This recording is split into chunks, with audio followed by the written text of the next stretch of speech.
जनपद आजमगढ़ के मुबारकपुर क्षेत्र से विधायक रहे शाह आलम गुड्डू जमाली ने फिर से बसपा का दामन थाम लिया है। आपको बता दें कि विधानसभा चुनाव में सपा सुप्रीमो अखिलेश यादव करहल से चुनाव जीतने के बाद आजमगढ़ संसदीय क्षेत्र से इस्तीफा दे दिया है। ऐसे में जनपद आजमगढ़ की लोकसभा सीट खाली हो गई है, जिसके लिए जल्द ही उपचुनाव होने वाले हैं। लोकसभा चुनाव में बसपा पार्टी से लगातार कई बार विधायक रहे शाह आलम गुड्डू जमाली को बसपा ने आजमगढ़ लोकसभा सीट से प्रत्याशी घोषित किया है। आजमगढ़ की करतारपुर में बहुजन समाजवादी पार्टी के एक दिवसीय कार्यक्रम में गुड्डू जमाली समेत कई बसपा नेता कार्यक्रम में पहुंचे। कार्यक्रम के दौरान गुड्डू जमाली ने कहा कि सपा पार्टी मुसलमानों को अपनी जागीर समझती है। वहीं उन्होंने खुद के बारे में कहा कि हमारे साथ 100% मुसलमान साथ है और यही हमारे लिए फ़ख्र की बात है। हमारे लिए हिंदू और मुसलमान सभी एक समान है और हम कभी भी जातिवाद और भेदभाव की राजनीति नहीं करते हैं। उससे अलग हुए, दूर हुए, लेकिन दिल दिमाग से आप लोगों ने भी चुनाव के दौरान भी देखा होगा, बहुत लोग मुझसे मिले भी थे।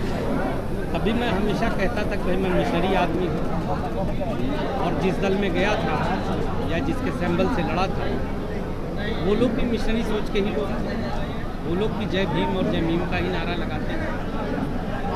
और दोबारा इसलिए इस बात को हम इसमें दोबारा हमने ज्वाइन किया या आए हैं, क्योंकि ईमानदारी से कहने में कोई बुराई नहीं कि आज बीएसपी ही मुझे लगता है इस वक्त ये विकल्प है जो हम लोग इसमें जुड़ करके समाजवादी जैसे पाखंडी हों, चाहे भाजपा का जो एक जो उनका जो समाज को नफरत की राजनीति करते हैं, उसको अगर कोई रोक सकता है तो बीएसपी रोक सकता है। क्योंकि जो एक जो जो जो जो एक बैलेंस वोट है, जो एक बेस वोट है, अगर उसमें हम लोगों का वोट मिलता है और समाज में हमारे जो और हिंदू भाई हैं ऐसी सोच समझ के जो चाहते हैं कि समाज में एक न्याय की व्यवस्था कायम हो, तो वो सिर्फ बीएसपी है। और ये भी आपको बताऊं बहुत ईमानदारी से, ज़िंदगी में शाह आलम ने कभी किसी को धोखा नहीं दिया। मैं जिस दल में भी गया वहाँ भी था और जब मैं आया तो पहले मैंने उनको बताया, उनसे बात की। उन लोगों ने भी कहा कि नहीं शाह आलम भाई आपकी सोच ठीक है और अगर आप जाना चाहते तो हमें कोई इतराज़ नहीं है, खुशी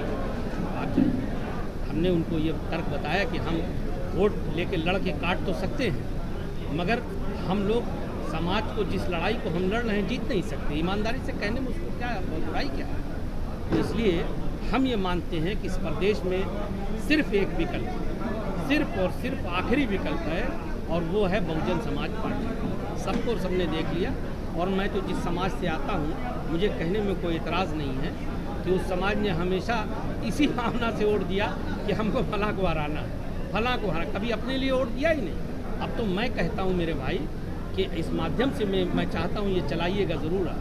उन लोगों से भी हाथ जोड़ के कहना चाहता हूँ कि आपने खूब टेस्ट कर लिया, खूब आपने टेस्ट किए, हमेशा आपने इसी भावना से वोट दिया कि आपको हमें फला को हराना है तो हम आपको दे दें। अब आप ऐसे वोट मत दीजिए, आप उसको वोट दीजिए जो इस ताकत में है और आपकी ताकत मिलके जो सरकार बदल सकती है, सरकार बना सकती है। 20-20 40 होते हैं, 8 और 20 28 होते हैं, इस गिनती को सबको समझ में आता है। और ऐसा नहीं कि खाली दलित और मुसलमान की बात कर रहा हूँ, ब्राह्मण भाई भी हैं, अपर कास्ट और हिंदू हैं, ओबीसी भाई हैं। ये बहुजन समाज पार्टी ही एक ऐसा विकल्प है जो समाज में एक समता मूलक समाज के निर्माण कर सकता है, समाज में हर आदमी को न्याय मिल सकता है। और बहन जी ने किया कहा नहीं, करके दिखाया। तो हम लोग तो मिशनरी सोच के हैं, हम लोगों का जीवन का राजनीति का उद्देश्य कोई धन कमाना नहीं है। We are a missionary people, we are doing politics to serve the society, not to gain anything. तो इसलिए I believe that BSP is the only option who can stop this types of जो ये गलत हरकतों वाली पार्टियां हैं, उनको सिर्फ और सिर्फ बीएसपी रोक सकती है।